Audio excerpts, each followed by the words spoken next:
welcome back to my channel. So 2017 just seems to be zooming by and we are already close to the middle of the year, I think, but we are not quite there yet.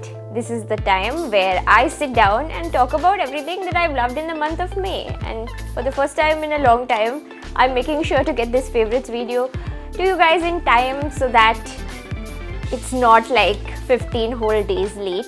If you'd like to get the details of this makeup look that I'm wearing right now, then I did a dedicated video on it. You can check it out also by clicking the eye in the upper right corner again.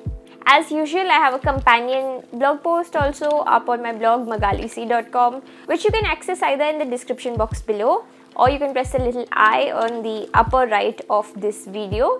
So without further ado, let's just move into the favorites. I'm so glad that we survived May. May is the month that always makes me the most nervous because it's so hot. But that's done and dusted, and we can get on to the monsoon months now, which brings with it its own set of challenges, I think. This month I just have few favorites, but I think even though they aren't that many, there's some really good things in here and I'm excited to share them with you. So my first favorite this month has got to be a fashion favorite.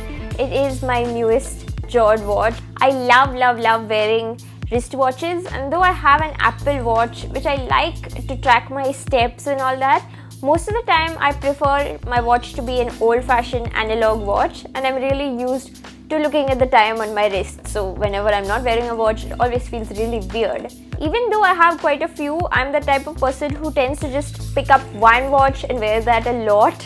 Ever since I've gotten my Jord watch, this has been the watch I wear almost every day that I go out.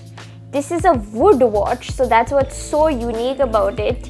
The whole watch almost is made of wood with just a few of the clasps and the main watch mechanisms being made out of metal.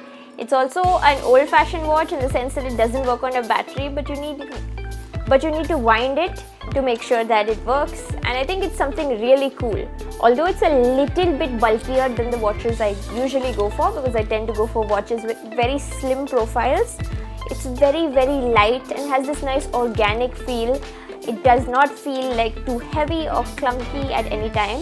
I have the Cora in rose gold, and I think this colorway is just perfect because it's just so versatile. I can wear this on an everyday basis, and because of the mostly like light pineish sort of color of the wood as well as the rose gold face, it goes with anything and everything. It does not clash with any part of my wardrobe, and I just love putting it on. You might have already seen this watch in my fashion haul video where I talked more in detail about it, and I also currently have a giveaway running. So if you would like to win a Jord watch of your own, then just open up the description box and the giveaway link is there.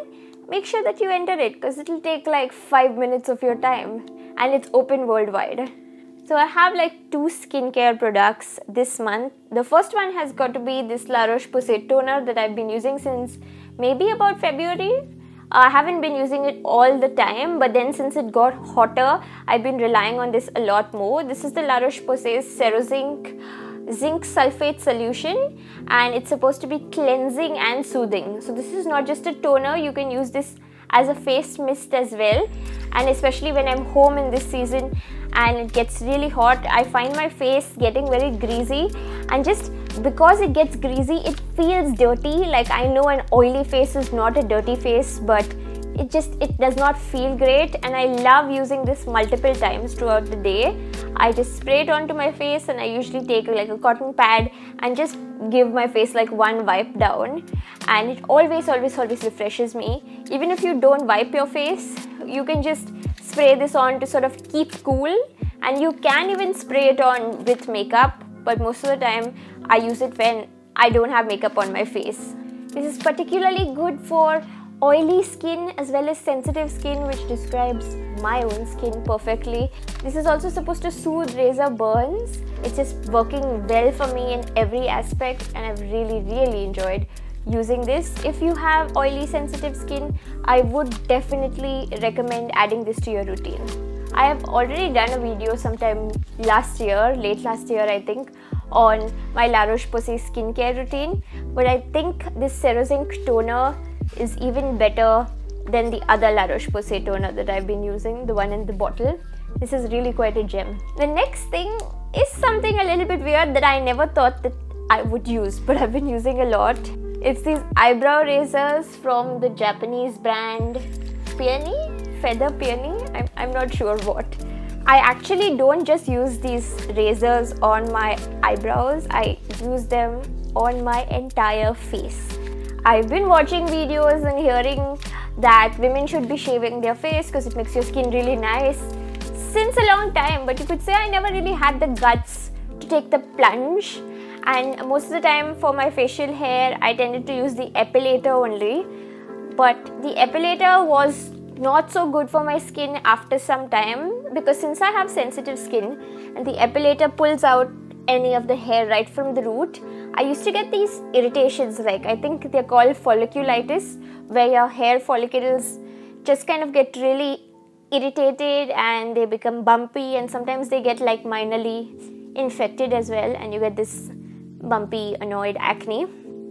So I've been looking for some better way to take off my facial hair that's not epilating and that's not threading, because I don't want to go back to threading, and I hate tweezers, and tweezers are basically the same as an epilator as well. And I watched Bhumika's video on shaving her face, like she talked about how she's been doing it for a while. I really liked what she said. It's really similar to a dermatological procedure called microplaning, I think. And in this, you don't just shave the places where you have really obvious hair, like for me that would be between my eyebrows and my upper lips, but you can shave other parts of your face as well, where you have that peach fuzz, which is that really tiny hair. And the benefit of that is that your makeup will go on so much smoother, and also your skincare products will work more effectively because they will penetrate into your skin easier, and it also gently exfoliates your skin. I purchased these razors online.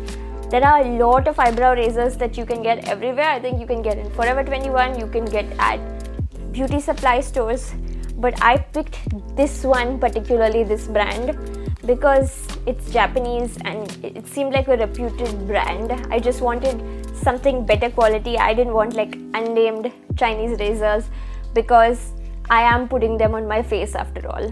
So I've been really happy with these. You get 3 in a pack and it's quite ergonomic to hold.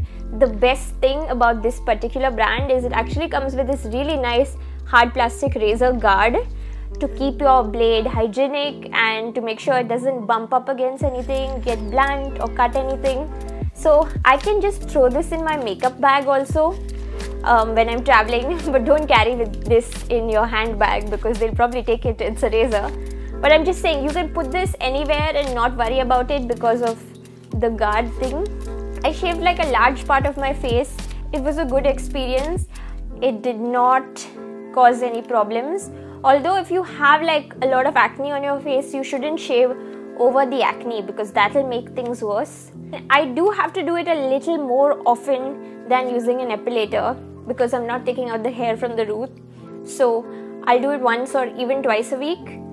But for now, this is a method I'm really enjoying using and I am recommending it as well. So if you've been hearing about shaving your face but were scared, I say go for it because you have nothing to lose. Like your hair is not going to grow back thicker or anything like that. And I've been shaving my body, now I'm shaving my face.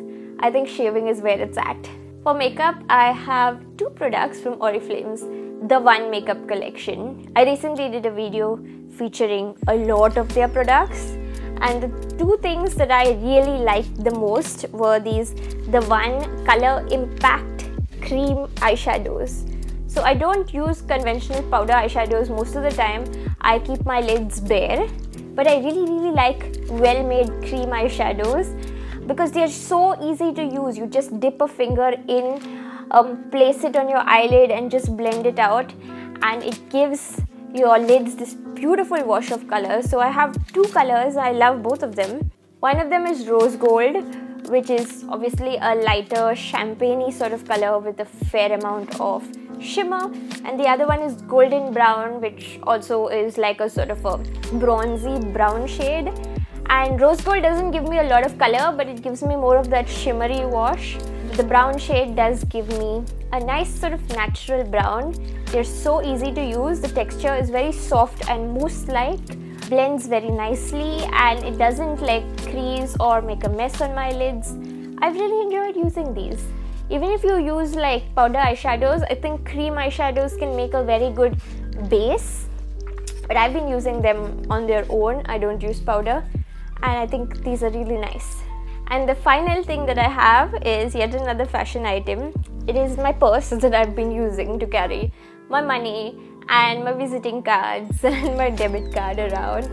It's from Cath Kidston. I own quite a few Cath Kidston things now. I like their shoes and I really like the bags. But I think this is my favorite item that I've gotten from Cath Kidston because I really like the fabric of this purse. It's sort of this slightly plasticky feel fabric. So it has this waterproof like effect, because during the monsoons in Mumbai, you can't be using a leather purse because the moment a little bit of water goes on it, it will get spoiled. But since this one is water resistant, even it getting a little wet externally doesn't cause any problems. I think this tab though is leather, but it's just a small bit of leather. So it's got this beautiful blue sailor stripe on the outside, and when you open it, it's got a whole other floral print fabric going on inside, which is really nice. There are a lot of pockets to store everything. Like this is for the notes. I never have many notes because I prefer using a card always. There are tons of card pockets if you have a lot of cards. I just have really few. There are pockets here where you can put any identification cards or anything. And there's also another zipper pocket here where you can keep smaller important things and where I keep all my change. So I think it's like the perfect purse because it's really pretty, but it's also very, very functional. And I hope to use it for a very long time to come. I've already been using it for at least 2 months, 2 or 3 months. And it still looks really good and has been serving me very well. Those were all of my favorites for the month of May. Did you guys discover anything new or interesting in May? If you did, please let me know because I always like to discover cool new things. If you enjoyed this video, please give it a thumbs up and subscribe to my channel for more. Thanks for watching. I'll see you guys next time. Bye. The next thing is something a little bit weird that I never thought that I would use, but I've been using a lot, and it is these eyebrow roses.